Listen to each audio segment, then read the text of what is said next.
Tracking, alerting, protecting. This is WKYT News at Noon. A woman accused of killing her 6-month-old granddaughter in what investigators say was a DUI crash has her first court appearance. The driver says he's lucky to be alive after a crash here in Lexington. Still have cloudy skies out and about. It's going to take some time to actually push those things on out of here. We'll stay with cool conditions, but this is your one mainly dry day until late in the weekend. So you better go ahead and take advantage of it now. We got some soggy weather on the way, and I'll show you that forecast when you can expect it coming up. WKYT News and News starts right now. Good afternoon from WKYT News. Bill Bryant and Barbara Bailey reporting. Here's what's happening at noon. A grandmother charged with the murder of her infant granddaughter faced a judge this morning. This was Melissa Worstell's first hearing in Laurel County since being arrested on Monday. Police have charged her with murder because they say she was under the influence of drugs when she crashed her car, killing the baby. WKYT's Sean Moody was inside that hearing in Laurel County, and he has our top story at noon. Sean? Melissa Worstell's first court appearance this morning was brief. She was arraigned by video from the Laurel County Detention Center. All right. Next court's now in session. I'll judge John Paul Chapel presiding. This was the first hearing for Worstell in the case. Investigators say she was driving under the influence when she wrecked her car, killing her 6-month-old granddaughter. You're charged with murder, and that is a Class A felony. A public defender for Worstell pleaded not guilty on her behalf to the murder charge and other drug charges. Investigators say on Monday night, Worstell was driving with her 6-month-old granddaughter in the passenger seat, not properly restrained, when her car went off the shoulder, hit a culvert, and flipped before finally hitting a utility pole. 6-month-old Ivy Worstell was pronounced dead at a London hospital. Investigators say Melissa Worstell was under the influence at the time. They say she admitted to having taken Neurontin and methadone earlier in the day. They also say EMS workers found a piece of foil and a piece of cigarette pack containing pills that they say Worstell was trying to swallow as they removed her from her car. Ms. Worstell has declined our request to get her side of the story. In Laurel County, Sean Moody, WKYT. And Worstell is to be back in court on December 9th. A Good Samaritan came to the rescue of a man hurt in a violent crash. An SUV crashed on Man o' War at Buckhorn, leaving the passenger trapped with serious injuries. WKYT's Sam Smith talked with the driver, who says they're both lucky to be alive. It was a scary morning for a driver and his passenger today. They were driving on the inner loop of Man o' War, but ended up on the wrong side of the curb. I talked with the driver. He says he was about 50 yards away from the Man o' War and Buckhorn intersection. He says his SUV hydroplaned, jumped the curb, and he ran into a group of trees. The driver says that he and his passenger were wearing their seatbelts. After the crash, they took those seatbelts off and tried to get out of the vehicle. A Good Samaritan came by to help the passenger get out of the SUV. First responders arrived and transported the passenger to UK Hospital, where he is in serious but stable condition. Police say there's no need to reconstruct the scene here. The driver of the vehicle says he's lucky to be alive and compares the experience to a dream. And you always have that one dream when you're falling, and like you can feel it in your dream, but you don't really feel it outside of the dream. It's just scary. It wakes you up, and pretty much just woke me up. Pretty scared. The driver says he always keeps a few good luck charms on him and credits them for keeping him and his passenger alive. In Lexington, Sam Smith, WKYT. Now, police were able to open that stretch of Man o' War back up just a few minutes ago.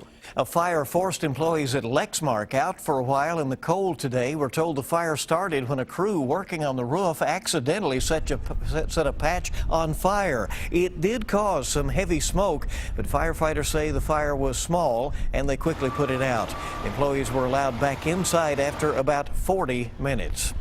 It was chilly out there for that. Yes. Yeah. After a drizzly start to the morning, things are at least starting to dry out. And even with the stray showers, today will likely be one of the driest days we see in the near future. WKYT's meteorologist Micah Harris is live at our First Alert Weather Center now. An early look at the forecast. Micah. Well, the look outside is a cloudy, dreary day. It just doesn't look all that good. The good news is a lot of that mist and drizzle has really faded away for much of the region. And that's what's going to be happening happening as we head toward the afternoon. You get that heating of the Earth's surface, which isn't much, I mean, with the clouds around, but you get a little mixing going on, and that can take away from a lot of those clouds. Now, you look outside, it does not look good, but I do want to show you this. Be a little optimistic here. Look back toward the west, and you can kind of see this breaking apart back toward Owensboro and even Louisville here any minute. That's going to be sliding our way. That's why I feel confident that at least some of us can see some peaks of sunshine. I'll be honest, though, it's not going to help that much. We're sitting there in the mid-30s at this moment. 40s and 50s down toward the southeast. It'll only get cooler as we go throughout the day. So that's going to be the deal, down toward the southeast, that is. But around here, I think we sit there in the 40s. Mainly dry, though. I think that's the good news you can pull out of this. Now, as we go throughout the next few days, it gets pretty wet. And I'll show you that forecast. Your Friday and Saturday are your soggy days, and I'll explain that coming up in a few minutes. Okay, have to hunt for the good news in that forecast. That's right. And in this as well, it's that time of year. Sickness is taking its toll on many families across the Bluegrass. School systems are being hit especially hard. One big example of that, the Dunbar High School Band. As Jerica Insco found out, the group couldn't even perform in last night's Christmas parade because more than half of the members were out sick. According to the health department, there's one confirmed case of flu here in Lexington. But after speaking with the Dunbar High School band, that number of flu cases could be much larger. Kathy Yeager says she's been the band booster president for 2 years now, and her son is a senior band student here at Dunbar High School. The Dunbar High School marching band, along with 39 middle school band students, performed at the Macy's Thanksgiving Day Parade. A total of 186 band students performed, with Yeager saying some were feeling sick before and during the performance. Now, 5 days later, more than 90 high school band students are out of school sick. Yeager's son is one of those students at home this week, and even Yeager says she has the flu and was too sick to talk in person. You know, there's 4 kids to a room. They traveled up and back on buses. Most of the time in New York, we weren't on the buses. We were walking, but everybody was together the entire time. The Dunbar High School marching band was also too sick to perform at the Christmas parade last night here in Lexington. Jerica Insco, WKYT.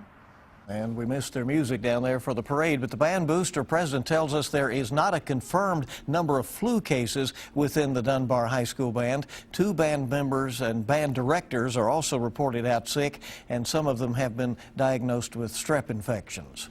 A busy road is back open after being shut down for hours. Lexington police worked a crash on South Broadway around 9 o'clock last night. The car heading outbound hit a utility pole. It wasn't until around 9 this morning when the road opened back up. Police had to keep a lane closed while Kentucky Utilities worked to repair the pole. Just a few blocks away, drivers had to deal with another traffic issue. The turn lanes from outbound Harrodsburg to Clays Mill are closed right now.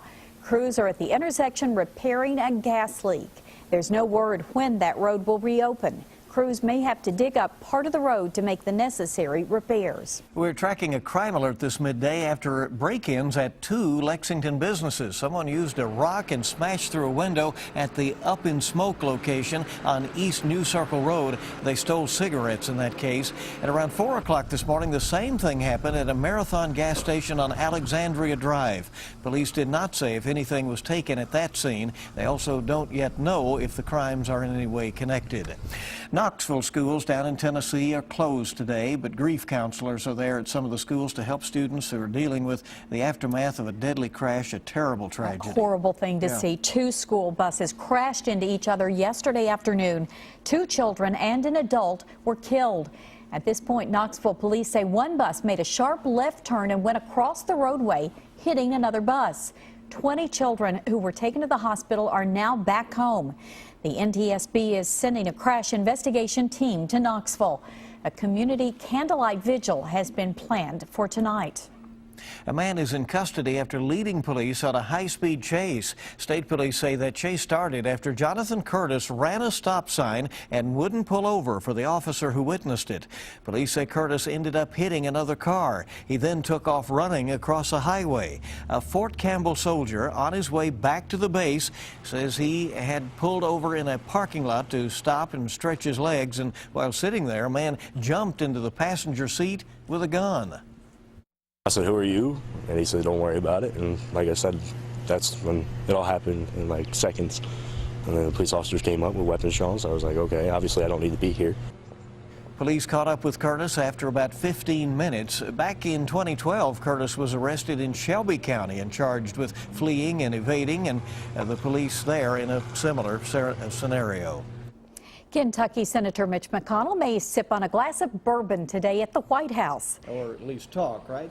The soon-to-be majority leader will have a private meeting with President Obama this afternoon. It's their first meeting since Republicans took control of the Senate last month. After the election, the president said that he would enjoy sharing some Kentucky bourbon with McConnell as they search for some common ground. Now, we don't know if today's meeting will be the so-called Bourbon Summit, but we'll let you know how it all goes.